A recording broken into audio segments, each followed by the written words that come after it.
मित्रांनो नमस्कार. आजचा हा व्हिडिओ खास त्या प्रत्येकासाठी आहे जो मनापासून सगळ्यांसाठी करतो, पण तरीही त्याला हवा तसा मान, आदर किंवा गांभीर्य मिळत नाही.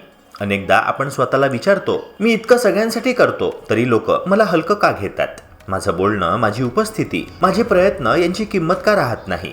हे प्रश्न मनात येणं म्हणजे कमजोरी नाही, तर स्वतःला ओळखण्याची सुरुवात आहे. कारण जेव्हा माणूस स्वतःच्या किमतीबद्दल विचार करायला लागतो, तेव्हाच तो बदलाच्या दिशेने पहिलं पाऊल टाकतो. मित्रांनो, एक गोष्ट कायम लक्षात ठेवा, किंमत कुणी आपल्याला देत नाही, ती आपल्यालाच निर्माण करावी लागते. आदर हा मागून मिळत नाही, तो आपल्या वागण्यातून, आपल्या निर्णयांमधून आणि आपण स्वतःसाठी उभ्या केलेल्या सीमांमधून तयार होतो. फक्त चांगलं बोलून, सगळ्यांना खुश ठेवून किंवा प्रत्येक वेळी उपलब्ध राहून किंमत वाढत नाही. उलट अशा सवयी अनेकदा आपलीच किंमत कमी करतात. स्वतःला महत्त्व देणं, स्वतःसाठी ठाम राहणं आणि योग्य वेळी योग्य निर्णय घेणं यालाच खरं स्वमूल्य म्हणतात. मित्रांनो, आजच्या ह्या व्हिडिओमध्ये आपण पाहणार आहोत की स्वतःची किंमत प्रत्यक्ष आयुष्यात कशी वाढवायची. आणि हे फक्त मोटिवेशनल शब्द नसून रोजच्या जगण्यात वापरता येतील असे 5 खूप महत्त्वाचे मुद्दे आहे. जर हे मुद्दे तुम्ही प्रामाणिकपणे समजून घेतले आणि हळूहळू तुमच्या आयुष्यात उतरवले तर लोकांचा तुमच्याकडे पाहण्याचा दृष्टिकोन नक्कीच बदलेल. आणि सर्वात महत्त्वाचं म्हणजे तुम्ही स्वतःकडे पाहण्याची पद्धत बदलाल, जी कोणत्याही यशाची खरी सुरुवात असते. मित्रांनो, आपल्या दैनंदिन आयुष्यात आपण अनेकदा असा विचार करतो की जास्त बोललो, जास्त मिसळलो, प्रत्येक वेळी आपली मतं मांडली तर लोक आपल्याला आपलंसं करतील. ऑफिसमध्ये असो, नातेवाईकांच्या कार्यक्रमात असो किंवा मित्रांच्या गप्पांमध्ये आपण सतत बोलत राहतो, स्वतःबद्दल सगळं सांगत राहतो. आपल्याला काय त्रास आहे, कोणामुळे अडचण आली हे उघडपणे मांडतो. त्या क्षणी आपल्याला हलकं वाटतं. पण लोक आपल्याला नेहमी बोलणारा, नेहमी तक्रार करणारा किंवा प्रत्येक गोष्टीमध्ये मत देणारा म्हणून पाहायला लागतात. नकळत आपली प्रतिमा सामान्य होते आणि आपल्या शब्दांचं वजन कमी होऊ लागतं. मित्रांनो, खरं सांगायचं तर जास्त बोलणं ही जवळीक निर्माण करत नाही, तर अनेक वेळा ती किंमत कमी करते. उदाहरणार्थ, ऑफिसमध्ये एखादी मीटिंग चालू असताना जी व्यक्ती प्रत्येक मुद्द्यावर बोलते, मध्येच टोमणे मारते किंवा विषय नसताना स्वतःची माहिती सांगते, त्याच्याकडे फारसं गांभीर्याने पाहिलं जात नाही. पण त्याच मीटिंगमध्ये एखादी व्यक्ती शांतपणे ऐकते, सगळं समजून घेते आणि शेवटी फक्त गरजेचं मुद्देसूद बोलते, तेव्हा सगळ्यांचं लक्ष त्या व्यक्तीकडे जातं. कारण ते बोलणं कमी असलं तरी त्यामध्ये विचार, स्पष्टता आणि आत्मविश्वास भरलेला असतो. आपल्या वैयक्तिक नात्यांमध्येही हेच दिसून येतं. जो माणूस सतत स्वतःच्या अडचणी, दुःख, प्लान किंवा भीती सगळ्यांसमोर मांडतो, त्याच्याबद्दल सुरुवातीला सहानुभूती असते, पण नंतर लोक कंटाळतात. उलट जो व्यक्ती ऐकण्याची सवय ठेवतो, समोरच्याला बोलू देतो आणि गरज असेल तेव्हाच आपलं मत शांतपणे मांडतो, तो जास्त विश्वासार्ह वाटू लागतो. लोक त्याच्याशी मनमोकळेपणाने बोलतात, कारण त्यांना माहिती असतं की हा माणूस ऐकतो, तो लगेच निर्णय देत नाही. मित्रांनो, म्हणूनच लक्षात ठेवा, शांत राहणं म्हणजे कमजोरी नाही, तर स्वतःवर नियंत्रण ठेवण्याची ताकद आहे. प्रत्येक गोष्टीवर लगेच प्रतिक्रिया देण्याची गरज नसते. प्रत्येक विचार व्यक्त करायलाच हवा असं देखील अजिबात नसतं. आजपासून एक छोटा पण महत्त्वाचा बदल करा. बोलण्याआधी क्षणभर थांबा. विचार करा की हे बोलणं खरंच आवश्यक आहे का? याचा काही उपयोग होणार आहे का? जेव्हा तुमचं बोलणं कमी पण वजनदार होईल, तेव्हा लोक तुमच्या शब्दांकडे आणि शेवटी तुमच्याकडे अधिक गांभीर्याने पाहायला लागतील. मित्रांनो, हा मुद्दा अगदी सरळ आणि स्पष्ट आहे. जिथे बोलावलं नाही तिथे स्वतःहून जाऊ नका. आणि यामध्ये कोणताही अहंकार नाही, तर स्वतःच्या स्वाभिमानाची जपणूक आहे. आपल्या रोजच्या आयुष्यामध्ये अनेक वेळा असं होतं की आपण एखाद्या ठिकाणी, एखाद्या गटामध्ये किंवा एखाद्या माणसाकडे स्वतःहून जात राहतो, जरी आपल्याला तिथे बोलावलं गेलं नसेल तरीही. लग्न, कार्यक्रम, भेटीगाठी किंवा साध्या गप्पा, आपली उपस्थिती खरंच हवी आहे की नाही हे न पाहता आपण फक्त सवयीने जात राहतो. पण मित्रांनो, असं केल्याने समोरच्याला हळूहळू हे कळतं की हा माणूस न बोलवता देखील येणारच आहे. अनेकदा आपण असा विचार करतो की आपण गेलो नाही तर लोक वाईट समजतील किंवा न बोलवता गेलो तर काय फरक पडतो. पण मित्रांनो, खरं सांगायचं तर न बोलवता जाणं म्हणजे स्वतःलाच कमी लेखणं आहे. जिथे तुमची उपस्थिती अपेक्षित नाही तिथे तुमचं असणं महत्त्वाचंही राहत नाही. माणूस जितका सहज उपलब्ध असतो तितकी त्याची किंमत कमी होत जाते. कारण लोकांना जे सहज मिळतं त्याची कदर कमीच असते. लक्षात ठेवा मित्रांनो, की जे स्वतःला महाग समजतात ते स्वस्त ठिकाणी जात नाहीत. याचा अर्थ तुम्ही कोणापेक्षा वरचढ आहात असा मुळीच नाही, तर तुम्हाला स्वतःचा वेळ, ऊर्जा आणि अस्तित्व महत्त्वाचं वाटतं असं आहे. जिथे तुम्हाला बोलावलं जातं, जिथे तुमची आठवण केली जाते तिथेच जा. जिथे फोन येत नाही, संदेश येत नाही, तिथे स्वतःहून हजर होऊ नका. कारण बोलावल्याशिवाय जाणं हे प्रेम नाही, तर ती सवय बनते. जेव्हा तुम्ही न बोलावता जाणं थांबवता, तेव्हा एक गोष्ट घडते. लोकांना तुमची अनुपस्थिती जाणवू लागते. हा आज का नाही आला, यावेळी तो दिसत नाहीये, असे प्रश्न पडायला लागतात. आणि तिथूनच तुमची किंमत वाढायला सुरुवात होते. म्हणूनच स्वतःला एक प्रश्न विचारा, मी इथे खरंच आमंत्रित आहे का, की फक्त स्वतःहून जातोय? उत्तर स्पष्ट मिळालं की पुढचा निर्णय आपोआप सोपा होईल.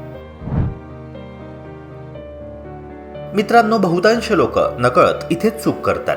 आपल्याला वाटतं की आपण चांगल्या हेतूने बोलतोय, समोरच्याचं भलं व्हावं म्हणून सल्ला देतोय. पण अनेक वेळा समोरच्याच्या मनामध्ये एकच भावना निर्माण होते, हा मला शिकवतोय, हा मला कमी समजतोय. हेतू चांगला असतो पण परिणाम उलटा होतो. कारण प्रत्येक माणसाला स्वतःचा अनुभव, स्वतःची समज आणि स्वतःचे निर्णय महत्त्वाचे वाटतात. कुणी न विचारता सल्ला दिला की त्याला स्वतःवरचा विश्वास कमी झाल्यासारखं वाटतं. न विचारता दिलेला सल्ला म्हणजे प्रत्यक्षात आपल्या अनुभवाची अवहेलना करून घेणं असतं. आपण जे शिकलो, जे भोगलं ते प्रत्येकाला सांगण्याची गरजच नसते. अनेकदा लोक फक्त बोलण्यासाठी ऐकतात, शिकण्यासाठी अजिबात नाही. ते मान डोलावतात, हो हो म्हणतात, पण आतून ते ठरवलेलं असतं की जे करायचं आहे तेच करणार. अशा वेळी आपण दिलेला सल्ला त्यांच्यासाठी उपयोगी ठरत नाही, उलट आपल्या बोलण्याचीच किंमत कमी होत असते. मित्रांनो, लक्षात ठेवा की ज्याला खरंच गरज असते तो स्वतःहून विचारतो, तो ऐकतो, समजून घेतो आणि त्यावर कृती देखील करतो. पण ज्याने विचारलेलंच नाही त्याला सल्ला देणं म्हणजे भिंतीवर बाण मारण्यासारखं आहे. बाण लागणारच नाही, पण आपली ऊर्जा मात्र खर्च होते. म्हणूनच प्रत्येक वेळी काहीतरी सांगण्याची गरज नसते. अनेकदा शांत राहणं हाच सगळ्यात शहाणपणाचा निर्णय असतो. म्हणून आजपासून ठरवा, विचारलं तरच बोला, नाहीतर शांत राहा. तुमचं ज्ञान, तुमचा अनुभव, तुमचं शहाणपण हे शब्दांपेक्षा तुमच्या वागण्यातून दिसू द्या. लोक जेव्हा तुमचं जीवन, तुमचे निर्णय आणि तुमची स्थिरता पाहतील तेव्हाच ते स्वतःहून तुमच्याकडे येऊ लागतील. कारण शहाणा माणूस स्वतःची जाहिरात करत नसतो, त्याचं अस्तित्वच त्याची ओळख बनते. मित्रांनो, आयुष्यामध्ये अपमान टाळता येत नाही. कारण आपण जिथे माणसांमध्ये राहतो तिथे तुलना, मतभेद आणि गैरसमज हे असणारच.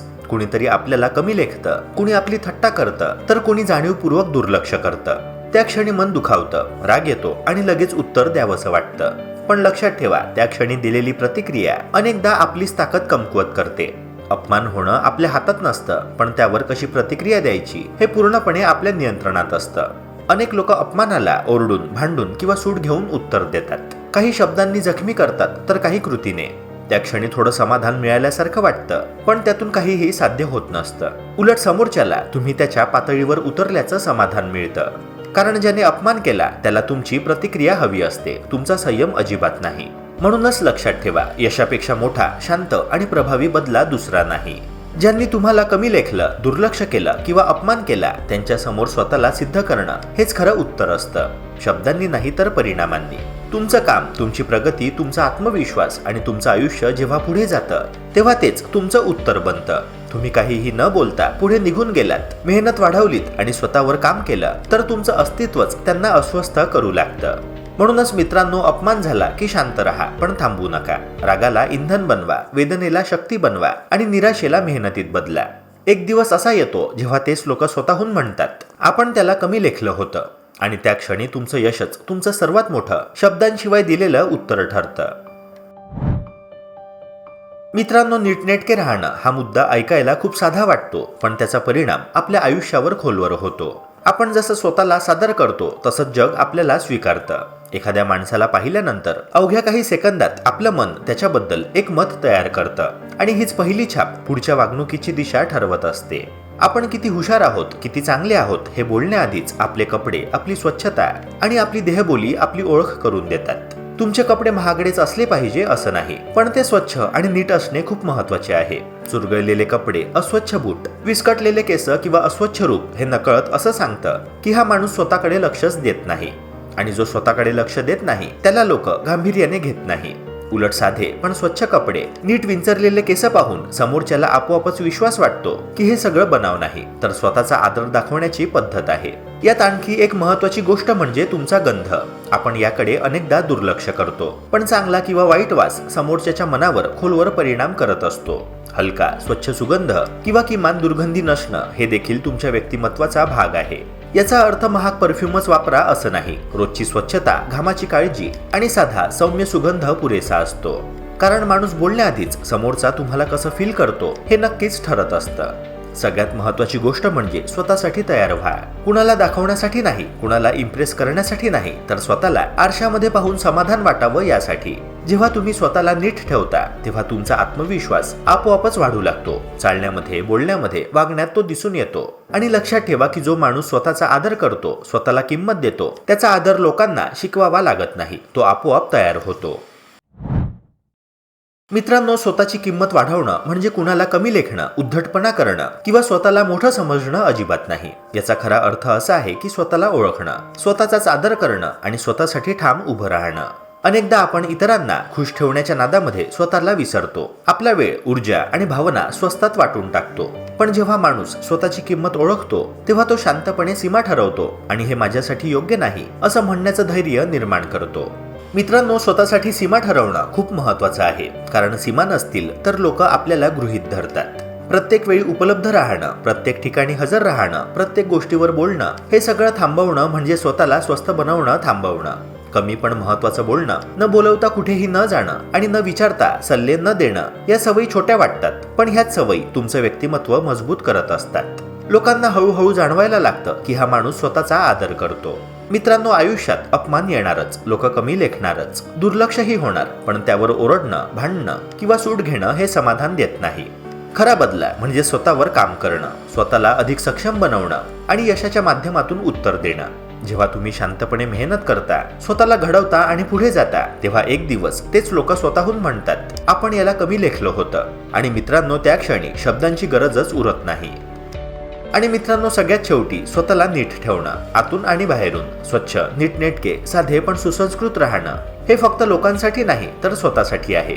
जेव्हा तुम्ही आरशामध्ये स्वतःकडे पाहता आणि स्वतःबद्दल अभिमान वाटतो, तेव्हाच खरी किंमत तयार होते. मित्रांनो, लक्षात ठेवा, लोक तुम्हाला बदलणार नाही, पण तुम्ही बदललात. तुमचं बोलणं, वागणं, सीमा आणि सवयी बदलल्या तर लोकांचं वागणं आपोआप बदलायला लागतं. आणि तेच स्वतःची किंमत वाढवण्याचं खरं लक्षण आहे. मित्रांनो, जर हा व्हिडिओ तुम्हाला उपयोगी वाटला असेल तर लाईक करा, शेअर करा त्या व्यक्तीसोबत ज्याला स्वतःची किंमत कळणं गरजेचं आहे, आणि सबस्क्राईब करायला विसरू नका. भेटूया पुन्हा एका नव्या व्हिडिओसह.